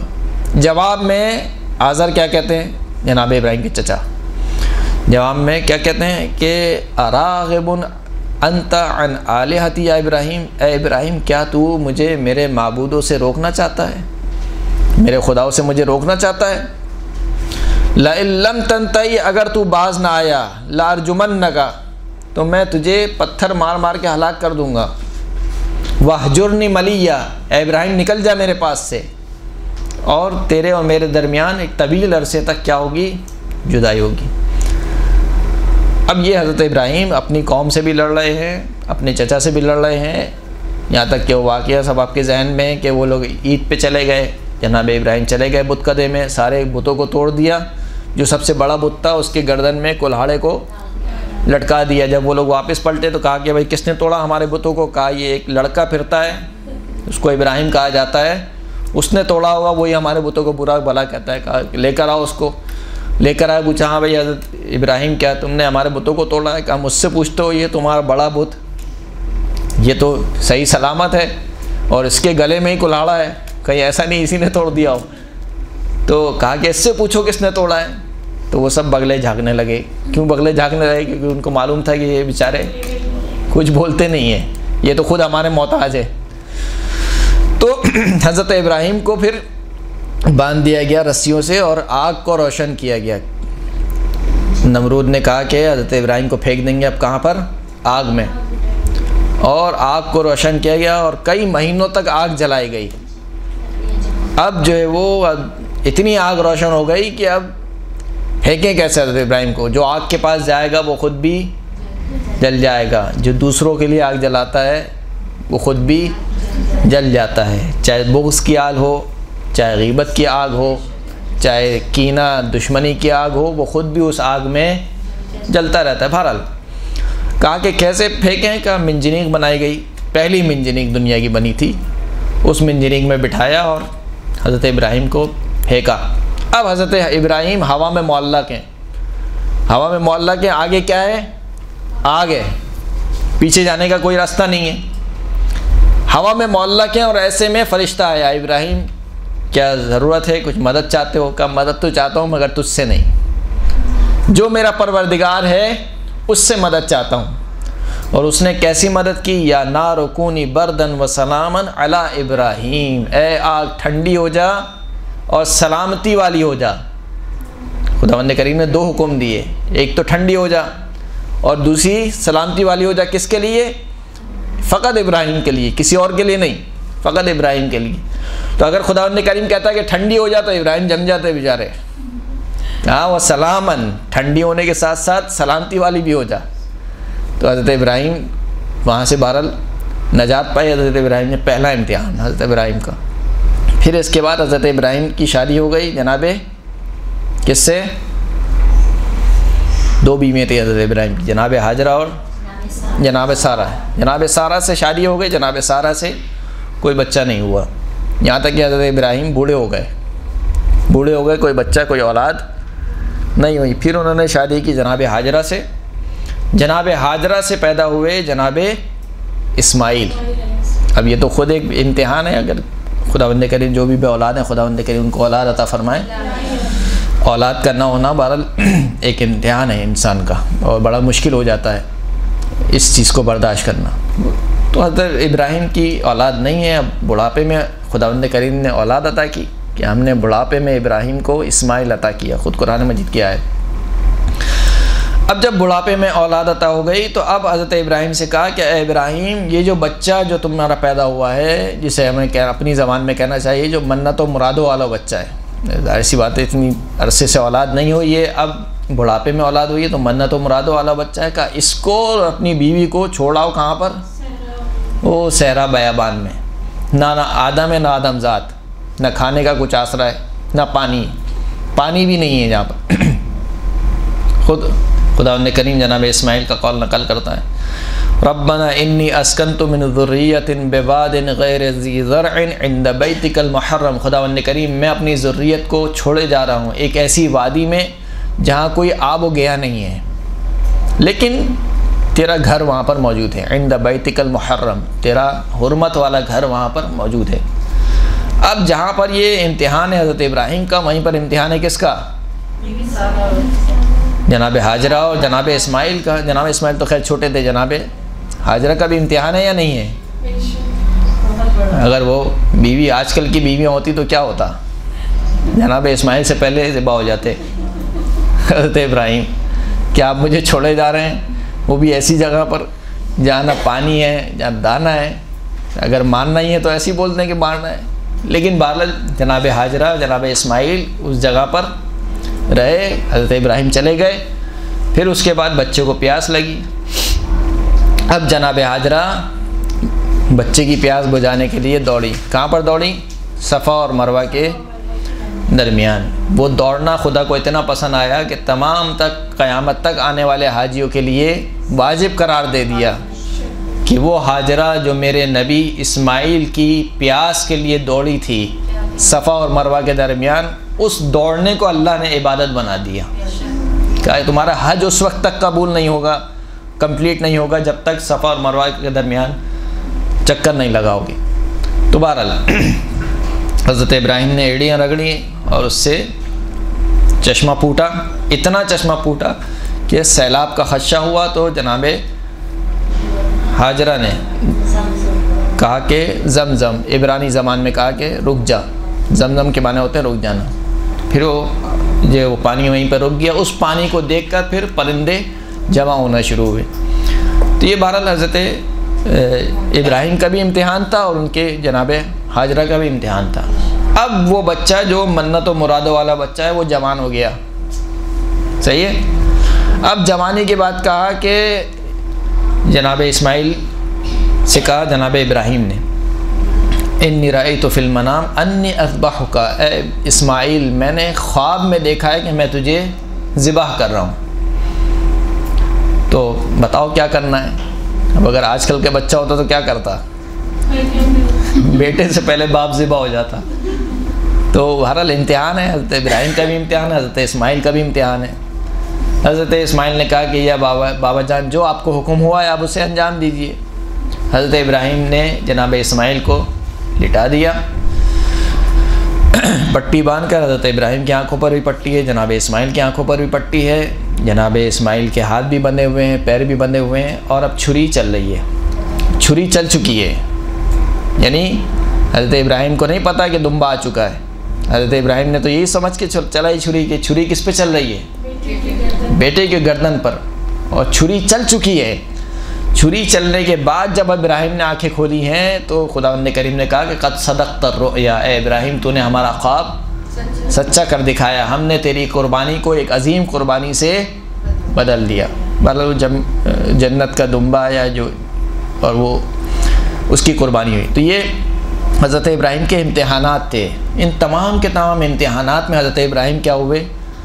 کامیاب ہوئے، 100% کامیابی ملی۔ پھر اس کے بعد خداوند کریم کہہ رہا ہے کہ اے ابراہیم اب تجھے لوگوں کا امام بنا دیا۔ تو ہمارا سوال یہ ہے کہ اس آیت سے کم از کم یہ تو ثابت ہوتا ہے کہ ایک منصب الہی نبوت اور رسالت کے علاوہ ایک اور منصب ہے جس کو کیا کہا جاتا ہے؟ امام کہا جاتا ہے۔ اتنا تو مانے نا آپ، چلیں آپ کو اختلاف ہے مثال کے طور پر کوئی امام ہے یا امام نہیں ہے، لیکن اس قرآن کی اس آیت سے کم از کم یہ تو ثابت ہو جاتا ہے کہ نبوت اور رسالت کے علاوہ ایک اور منصب ہے جس کو کیا کہا جاتا ہے؟ امامت کہا جاتا ہے، اور وہ منصب نبوت اور امامت سے افضل ہے۔